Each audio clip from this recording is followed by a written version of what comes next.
Video like जरूर कर लीजिए और ऐसे वीडियो लगातार फ्री में पाने के लिए चैनल को तुरंत सब्सक्राइब कर लीजिए और बेल आइकन को जरूर टैप कर लीजिए ताकि आगे भी सारे वीडियो आपको मिलते रहे। यूट्यूब में फॉलो करते हैं तो प्लीज ये वाला फ्री टेलीग्राम चैनल जरूर ज्वाइन कर लीजिएगा। सारे नोटिफिकेशन सारे अपडेट यहीं पे आते हैं, ध्यान रखिए।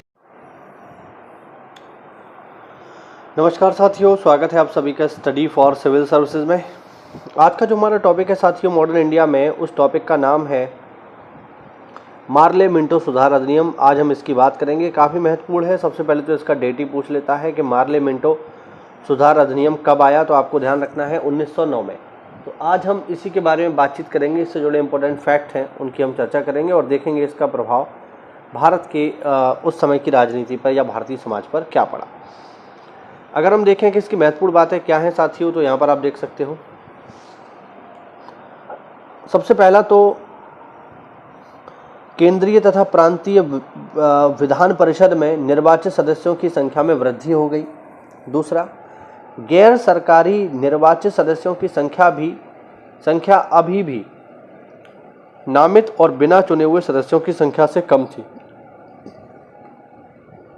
मुसलमानों के लिए पृथक निर्वाचन मंडल दे दिया, बहुत ही इंपॉर्टेंट है।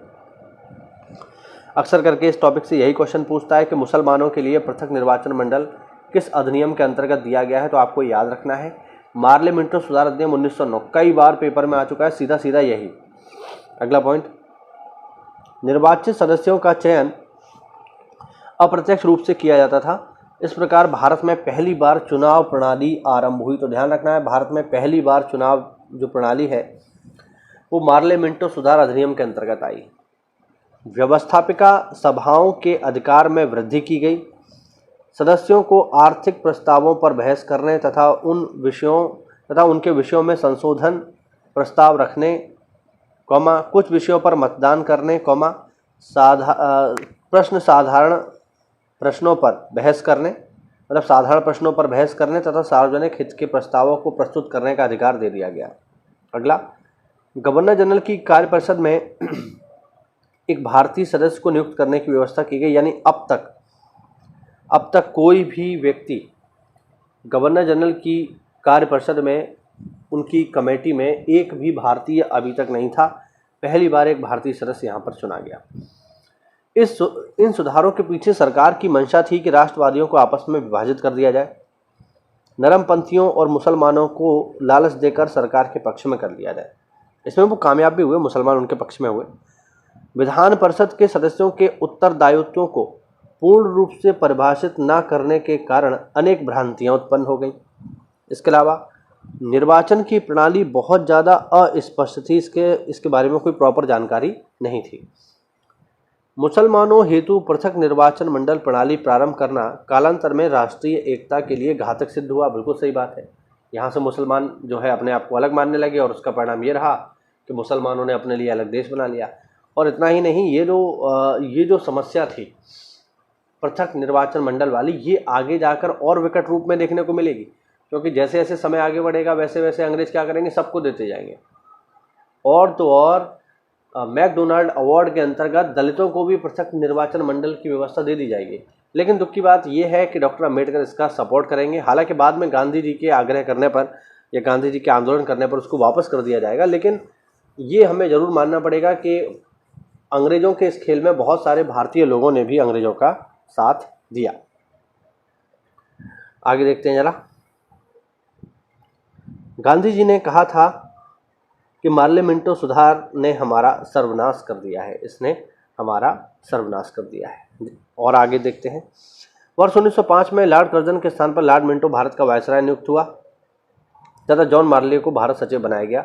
इनके द्वारा किए गए सुधारों को मार्ले मिंटो सुधार कहा जाता है। ब्रिटिश संसद द्वारा पारित संवैधानिक सुधार, जिन्हें औपचारिक रूप से भारतीय परिषद अधिनियम 1909 कहा गया, सामान्यतः मार्ले मिंटो सुधारों के नाम से फेमस है। और देखते हैं साथियों आगे। जॉर्ज पंचम जो है ब्रिटिश काल में, दिल्ली से पहले भारत की राजधानी कलकत्ता थी, लेकिन जब जॉर्ज पंचम भारत में आए 1911 के दिल्ली दरबार में, तो उन्होंने राजधानी को कलकत्ता से हटा करके दिल्ली कर दिया। ऑलरेडी हम लोग ये पढ़ चुके हैं। और बंगाल विभाजन को भी रद्द कर दिया, हालांकि कुछ हिस्से बंगाल से अलग कर दिए गए, हम लोग इसको पढ़ चुके हैं। लॉर्ड हार्डिंग बम कांड देखते हैं। लॉर्ड हार्डिंग बम कांड दिल्ली षड्यंत्र केस के रूप में प्रसिद्ध है। इसमें 13 व्यक्तियों को अभियुक्त बनाया गया, जिसमें मास्टर अमीनचंद, दीनानाथ, बाल मुकुंद, बलराज भैया, बसंत कुमार, अवध बिहारी को गिरफ्तार किया गया। इनमें 4 लोगों को फांसी तथा 2 को 7 वर्षों की कारावास की सजा हुई। दीनानाथ सरकारी गवाह बन गया था। भगवती चरण वोरा इसमें शामिल नहीं थे। इनकी मुख्य भूमिका निभाने वाले रास बिहारी बोस जापान भाग गए और मुकदमे से बच गए। दिसंबर 1916 में इंडियन नेशनल कांग्रेस तथा मुस्लिम लीग इन दोनों का जो है आपस में समझौता हो गया और ये लखनऊ अधिवेशन था, ध्यान रखना काफ़ी इंपॉर्टेंट है। और लास्ट व्यक्ति हैं अंबिका चरण मजुमदार। अंबिका चरण मजुमदार ने लखनऊ के इस कांग्रेस अधिवेशन की अध्यक्षता की थी 1916 वाले की। वर्ष 1916 में कांग्रेस तथा मुस्लिम लीग में समझौता हो गया ताकि संवैधानिक सुधारों की एक ही योजना अपनाई जा सके। इसके फलस्वरूप 19 स्मरण पत्रों में दोनों दलों के समकालीन राजनीतिक विचारों को साकार रूप दिया गया। तो ये हुआ साथियों आज का हमारा वीडियो। उम्मीद करता हूँ आपको इसमें नई जानकारी मिली होगी। ऐसा है तो वीडियो को लाइक करिए और अगर आप तैयारी कर रहे हैं किसी भी एग्जाम की, चाहे पीसीएस, बीओ या आरओ की, तो दिए गए नंबर्स पे कॉल करके आप हमसे जुड़ सकते हैं। इस पीडीएफ को प्राप्त करना चाहते हैं तो भी आपको हमारा पेड ग्रुप ज्वाइन करना पड़ेगा। तो मिलते हैं साथियों अगली क्लास में, तब तक के लिए जय हिंद, जय भारत, वंदे मातरम।